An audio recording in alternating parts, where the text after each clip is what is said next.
Hello, I'm Stuart. Before we start, we want to share that this video uses AI for graphics and voice, but all the information is manually researched by our team. Here in the video, we will share the details for The Sims 4 error code 109 DD2B8C5 E9E38926. This error reads, "The game failed to load. It is recommended that you relaunch the game." The error mostly shows up when players try to launch the game or load into a household.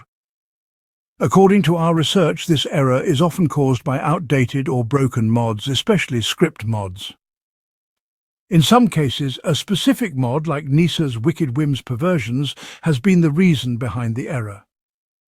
First, check if you are using Nisa's Wicked Whims Perversions mod. If yes, make sure it's updated to the latest version. Updating the file has helped players fix the issue. If the error still appears, then try launching the game without any mods at all. Just move your mods folder out of the Sims 4 directory and start the game. See if it runs fine.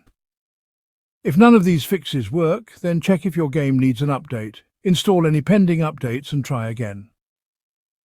Thanks for watching. This is all we have for the error. If this video helped, don't forget to like, share and subscribe. Have any questions or issues? Drop them in the comments below. See you in the next one.